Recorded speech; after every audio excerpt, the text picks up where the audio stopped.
Hi hello welcome to our channel. నేను మీ సిరి. ఈరోజు మనం చెప్పుకోబోయే కథ మిసెస్ అగస్త్య. కథలోకి వెళ్ళే ముందు వీడియోని లైక్ చేసి అలాగే హైప్ చేయడం మర్చిపోకండి. Mrs Agastya part 136. డేవిడ్ నుంచి ఫోన్ కాల్ వస్తుంటే లిఫ్ట్ చేశాడు. చెప్పు డేవిడ్ అన్నాడు. శ్రీధని ముంబై వైపు తీసుకెళ్ళినట్టు ఇన్ఫర్మేషన్ వచ్చింది. మనం వెంటనే బయలుదేరాలి అని అన్నాడు డేవిడ్. సరే, మనకు గార్డ్స్ కావాలి అన్నాడు అగస్త్య. నేను రెడీ చేస్తానని కాల్ కట్ చేశాడు. జేమ్స్ని పిలిచి డేవిడ్ ఉన్న అడ్రస్కి పంపించాడు. భారంగా కుర్చీలో వెనక్కి వాలి కళ్ళు మూసుకున్నాడు. తన కూతురు గుర్తుకొస్తుంటే కళ్ళు ఎర్రజీరలు కమ్ముకొని ఉన్నాయి. కళ్ళల్లో నీళ్లు ఊరుతున్నాయి. శ్రీధ జ్ఞాపకాలు తొలిచేస్తున్నాయి. ఢిల్లీలో ఉన్నాడతను. ఆగ్రా వెళ్లాలని శ్రీధ అడగడం అతనికి ఇంకా గుర్తుంది. మనం కూడా అగస్త్య గతంలోకి వెళ్ళిపోదాం రండి, మిస్టర్ అగస్త్య అంటూ అతని వైపు తిరిగి అతని చొక్కా గుండి తిప్పుతూ, టూర్ అని ఎప్పుడో అన్నావు, ఇప్పటికీ తీసుకెళ్లట్లేదు అని అలకగా చూసింది శ్రీధ.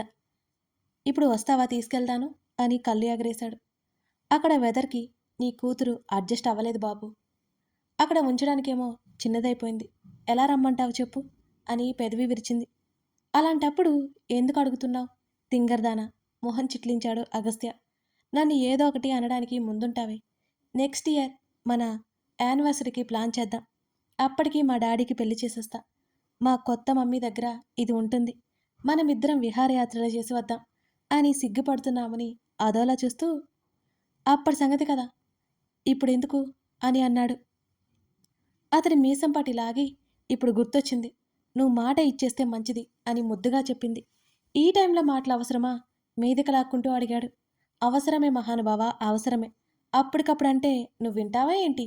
బిజినెస్ మీటింగ్ అనో ఇంకేదో అనో పోస్ట్ పోన్ చేయవు అని అతని ముక్కుకొన ముద్దు పెట్టుకుంటూ చెప్పింది శ్రీధ. నువ్వు చెప్పడం నేను వినకపోవడమా? ఆమె నడుము రెండు చేతుల మధ్య పట్టి బంధిస్తూ అన్నాడు అగస్త్య. ఇలాంటి అబద్ధాలు చెప్తేనే నాకు ఒళ్ళు మండేది. ఒక్కసారైనా నేను చెప్పింది విన్నావా అంటూ అతని చెంప మీద కొరికేసింది శ్రీధ. నువ్వు ఎలుక జాతికి చెందినదనవని ప్రతిసారి నిరూపించుకుంటూనే ఉంటావా ఆ అంటూ చిరాగ్గా చెంపరుద్దుకున్నాడు అగస్త్య. నేను అదే అయితే నువ్వు కూడా అదే. శ్రీధ నవ్వింది గలగల. ఆ నవ్వులు అతనికి ఇంకా గుర్తే. ఆమె జ్ఞాపకాలు వెల్లివై ముంచెత్తుతుంటే పిచ్చిపట్టినట్టు అనిపించింది అగస్త్యకి. ఆ గది గోడలు ఉలిక్కి పడేలా అరిచాడు. కష్టంగా ఆవేశాన్ని బాధని కంట్రోల్ చేసుకుని లగేజ్ ప్యాక్ చేసుకుని ముంబై బయలుదేరాడు. ఇక్కడికి వచ్చేటప్పుడు ఫోన్ తెచ్చుకోకూడదు, బయట సెక్యూరిటీకి ఇవ్వాలి అని అన్నది వీణ. ఆశ్చర్యంగా చూసింది శ్రీధ. మరి ఈ ఇంట్లో పనివాళ్ళు ఎలా పనిచేస్తారు అని అడిగింది శ్రీధ. ఇంతకుముందు లేదు మేడం, మీరు వచ్చాకే. అలా మిమ్మల్ని ఎందుకు తీసుకొచ్చారో నాకైతే తెలియదు, కానీ ఏదో పెద్ద కారణం ఉండే ఉంటుంది ఆలోచనగా అన్నది వీణ. అది నాకు తెలుసు. నిజంగా నువ్వన్నట్టు మనోహర్ చెడ్డవాడా కాదా అని అడిగింది శ్రీధ మరోసారి కన్ఫర్మ్ చేసుకోవడానికి. ఆయన చాలా మంచివారు మేడం. భార్య కూతురు ఎప్పుడో పోయారు. సూరజ్ తన మేనల్లుడు ఫ్యామిలీని ఈయన పోషిస్తున్నాడు. వాళ్ళు ఇక్కడ ఉండరు, విదేశాల్లో ఈయన డబ్బుతో జల్సాలు చేస్తుంటారు అని చెప్పింది. ల్యాండ్ లైన్ ఉంటుంది కదా, నేను కాల్ చేసుకోవాలి, కుదురుతుందా? లేదు మేడం, సీసీ కెమెరాలు ఉంటాయి, ఒక్క సూరజ్ గది దగ్గర ఉండవు అన్నది వీణ. అదేంటి, అక్కడెందుకుండవు? అవును, చివరికి మీ గది ముందు కూడా ఉన్నాయి, సార్ గది ముందు ఉన్నాయి, కానీ సూరజ్ గది ముందు ఆ చుట్టుపక్కల ఉండవు. ఈ విషయం ఎవరికీ తెలియదు. పేరుకు మాత్రం బయట కనబడుతున్నా అవి పనిచేయవు.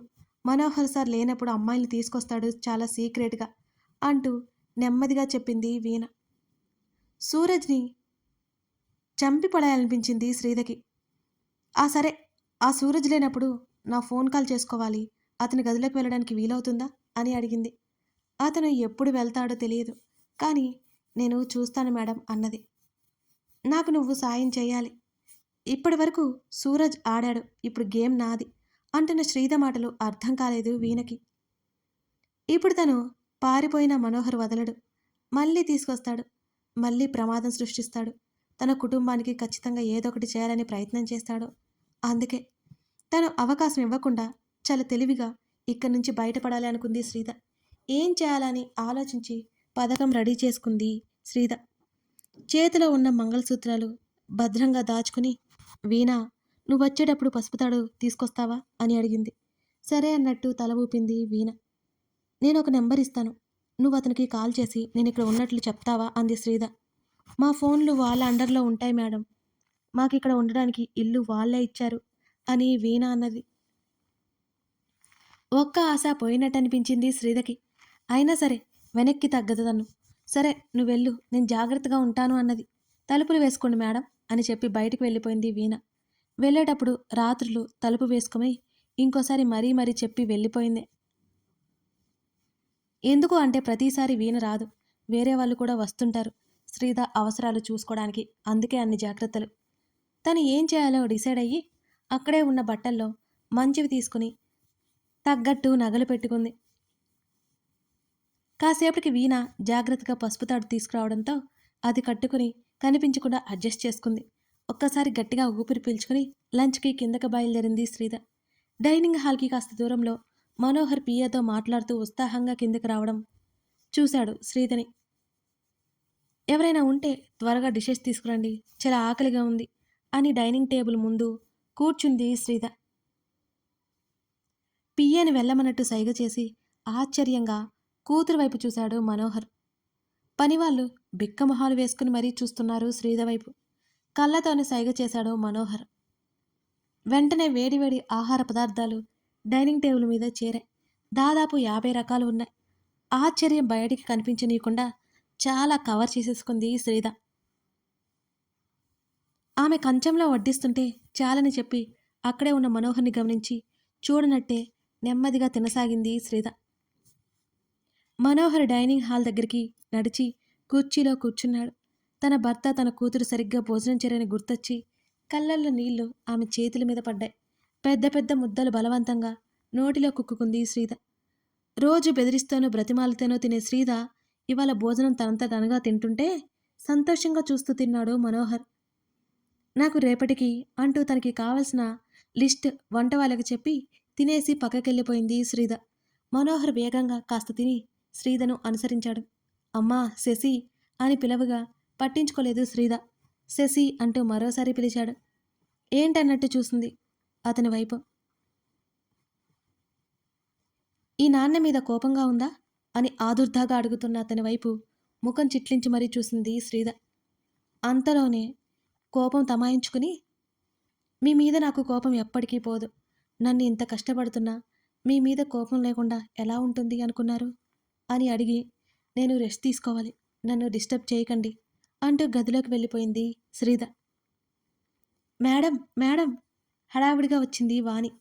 గదిలోకి వచ్చింది. ఏమైంది వాణి? సూరజ్ ఎక్కడికో వెళ్తున్నాడని మా ఆయన చెప్పాడు. అతనే రూమ్లో ల్యాండ్ ఫోన్ ఉంటుంది అని అంది వాణి. శ్రీధకి ఉత్సాహం వచ్చింది. సరే ఇవాళ ఆ రూమ్కి వెళ్దాం అంది శ్రీధ. అంతలోనే రూమ్కి లాక్ వేసుకుని వెళ్తాడా అనే సందేహం వచ్చింది శ్రీధకి. అదే విషయం వాణిని అడిగింది. అతని గదికి తాళం వేసుకుంటాడు కదా వాణి, లోపలికి ఎలా వెళ్దాం? శ్రీధ అటు ఇటు తిరుగుతూనే అడిగింది. ఆ ప్రశ్న ఊహించని వాణి కూడా ఆలోచించింది. నిజమే కదా, ఏ గదికి తాళం వేయరు, ఎవరు వెళ్ళరు అని అన్నది. ఇన్ని చేస్తున్నా ఆ వెధవ లాక్ చేసుకోకుండా ఎందుకుంటాడు? శ్రీధ అడుగుతుంటే నిజమే అనిపించింది వాణికి.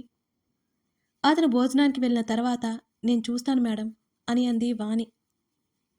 ఇంట్లో ఉన్నాడు కాబట్టి లాక్ చేసుకోడేమో. నువ్వైతే రెస్ట్ తీసుకుంటే ఇద్దరం దొరికిపోతాం, కాస్త ఆగు అన్నది శ్రీధ. వాణి సరే అని తల ఊపి, ఇంకో అమ్మాయి మీ దగ్గరికి వస్తుంది, మళ్ళీ రేపటికి నా డ్యూటీ అన్నది వాణి.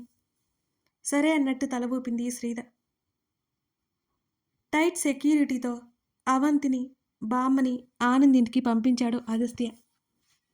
అప్పటికే శ్రీధ విషయం తెలుసుకుని చందన ఏడుస్తోంది. ఆమె పక్కనే నర్సుంది. హెల్పర్గా తీసుకొచ్చాడు ఆనంద్. చంద్రని ఏడవకూడదని ఎంత చెప్పినా ఆమె వినట్లేదు. శ్రీధ కోసం ఏడుస్తూనే ఉంది. ఆనంద్ బామ్మ వాళ్ళు ఒకేసారి ఇంట్లోకొచ్చారు. హాల్లో ఉన్న వారికి గదుల నుంచి ఏడుపులు వినిపిస్తుంటే అటువైపుకి వెళ్ళారు. ఒకవైపుకు తిరిగి ముడుచుకుని ఏడుస్తున్న చందన కనిపించగానే బామ్మ విస్తుబోయి చూసింది. చందన కనిపించగానే అవంతికి కాస్త ఊరట వచ్చింది. బెడ్ దగ్గరికి వెళ్ళి మా మా అంటూ చెయ్యి పట్టి ఊపేస్తున్న బొడ్డదాని స్పర్శకి తలెత్తి చూస్తుంది చందన. చందన ఏడుపు చూసి అవంతి పెదవి విరిచి ఈ ఏడుపు మొహం పెట్టింది. వెంటనే లేచి ఎత్తుకోవాలనిపించింది చందనకి. ఆమె వల్ల కాక అవి అంటూ చేతులు పట్టుకుని పైకి ఎక్కమన్నట్టు చూసింది చందన. గబుక్కున బెడ్డెక్కింది అవంతి. చందనకి బాగోలేదని, పెద్ద దెబ్బ తగిలిందని, హాస్పిటల్లో ఉందని తల్లి చెప్పిన మాటలు గుర్తొచ్చాయి ఆ బుజ్జిదానికి. చిన్నపిల్లలా ఏంటిది? ఆనంద్ ఆమె దగ్గరకొచ్చి అడిగాడు. మీరెందుకు చెప్పలేదు నాతో? హా? రవణమ్మ చెప్పే వరకు కనీసం ఇంట్లో ఏం జరుగుతుందో కూడా నాతో చెప్పరా? ఆమె అరవడంతో పొట్టలో కలుక్కుమన్న నొప్పి కలిగింది చందనకి. మేడం, మీరు గట్టిగా అరవకండి. చందనని చూసి బ్రతిమాలింది నర్స్. బామ్మని మాట్లాడాలన్నట్టు చూసి బయటికి వెళ్ళాడు ఆనంద్. వెళ్తూ అవంతిని ఎత్తుకుని బయటికి తీసుకెళ్లి చాక్లెట్ ఇచ్చి డైవర్ట్ చేశాడు. హాల్లో ఉన్న శ్రీధ ఫోటోలు, ఆ ఫోటోలో నవ్వుతూ ఉన్న శ్రీధ కనిపిస్తుంటే భారం అనిపించింది. బామ్మకి విషయం అర్థమై చందనకి సర్ది చెప్పసాగింది. శ్రీధ ఎలాగైనా అగస్త్యని కాంటాక్ట్ చేయాలని తెగ ప్రయత్నాలు చేస్తోంది ఒకవైపు.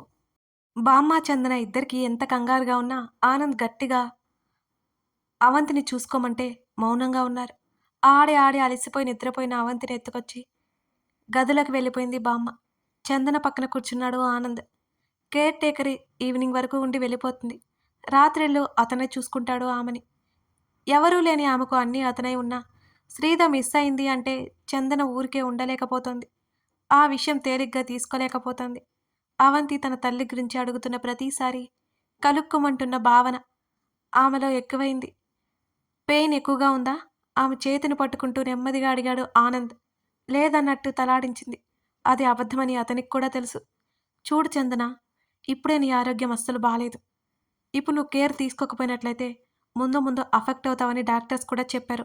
మర్చిపోయావా అని గట్టిగా అడగడంతో తల తిప్పేసి అలాగే పడుకుని ఎటో చూస్తోంది చందన. శ్రీధ నా కూతురు. తన విషయంలో నేను నెగ్లెక్ట్ చేస్తానని నువ్వు అనుకుంటున్నావా? అగస్త్య ఊరుకుంటాడా? క్షేమంగా వస్తుంది. నువ్వు ఆలోచించాల్సిన అవసరం లేదు. ఇప్పుడు నువ్వు ఆలోచించాల్సింది శ్రీధ గురించి కాదు, నీ గురించి నువ్వు ఆలోచించుకోవాలి. అవంతి దగ్గరికి వచ్చినప్పుడు నువ్వు ఏడుస్తూ ఉంటే ఆ చిన్నపిల్లకు ఏం తెలుసు? నువ్వంటే ఎంత ఇష్టమో మర్చిపోయావా? నిన్ను చూసి ఏడుస్తుంది. నాకొక సాయం చేయగలవా? అతను అడగగానే వెంటనే తల తిప్పి చూసింది చందన. అవంతిని దగ్గరికి వచ్చినప్పుడు శ్రీధ గుర్తుకు రాకుండా చేయి చాలు అని అన్నాడు ఆనంద్. సహాయమని పెద్ద పెద్ద మాటలు మాట్లాడకండి. నేను చూసుకుంటాను. అందుకే అసలు ఈ సర్జరీ ఇవన్నీ వద్దు అని చెప్పాను. ఆమె మళ్ళీ మళ్ళీ కన్నీళ్లు పెట్టుకుంది. ఇలా జరుగుతుందని మనం ఊహించామా ఏంటి? అన్నిటికీ నిన్ను నువ్వు బ్లేమ్ చేసుకోవడం మానే, సరేనా? నాకు బయట పని ఉంది. నేను గంటలో వచ్చేస్తాను. రావణమ్మ ఇక్కడే ఉంటుంది. జాగ్రత్త అంటూ పైకి లేచాడు ఆనంద్. మీరు కూడా జాగ్రత్త. శత్రువులు ఎవరో తెలియకుండా మీరు ఇలా బయట తిరగడం మంచిది కాదు. ఆమె చెప్పడంతో సరే అన్నట్టు తల ఊపాడు ఆనంద్. రాధ మౌనంగా బామ్మని అవంతిని చూస్తూ కూర్చుంది. శ్రీధ అంటే ఆ ఇంట్లో అందరికీ ఎంత ప్రేమో అర్థమవుతోంది రాధకి. ఆ రోజు రాత్రి జేమ్స్కి కాల్ చేసింది. తను ఇక్కడికి రాకపోయినా బామ్మ బలవంతంగా తీసుకొచ్చింది. ఆ విషయం అతనితో చెప్పాలంటే అతని కాల్ లిఫ్ట్ చేయలేదు. అతను ముందే చెప్పాడు, బిజీగా ఉన్నప్పుడు కాల్స్ లిఫ్ట్ చేయలేనని. బామ్మ అవంతితో పాటు తనే ఉండిపోయింది. తన భర్త ఫోన్ కాల్ కోసం ఎదురు చూస్తూనే ఉంది. తమతో పాటు భోజనానికి కూర్చున్న శ్రీధను అనుమానంగా చూశాడు సూరజ్. మాటల మధ్యలో రాత్రి ఉండట్లేదని ఏదో పని ఉందని చెప్పి మళ్ళీ తర్వాత రోజు వస్తానని మనోహర్తో సూరజ్ చెప్పడం శ్రీధ విన్నది. ఆమె ఏమీ తెలియనట్టు మౌనంగా ఉంది. పట్టించుకున్నట్టే భోజనం చేసి వెళ్ళిపోతుంటే మనోహర్ శ్రీధని పిలిచాడు. కథ కొనసాగుతోంది. మనోహర్ శ్రీధని ఎందుకు పిలిచి ఉంటాడు? శ్రీధ గురించి ఏదైనా అనుమానం వచ్చిందా వాళ్ళకి? సూరజ్ వెళ్ళిపోతాడా లేకపోతే శ్రీధ ముందు నటిస్తున్నాడా? తెలియాలి అంటే ఈ కథని ఇంకా చూడాల్సిందే. కథ నచ్చితే లైక్ చేసి కామెంట్ చేయడం మర్చిపోకండి. మీరంతా లైక్ చేసి మన కథని సపోర్ట్ చేయాలి. అప్పుడే మరికొందరికి మన వీడియోస్ రీచ్ అవుతాయి. మర్చిపోకండి friends. Thank you for watching this video. మరో ఎపిసోడ్తో మనం మళ్ళీ కలుద్దాం.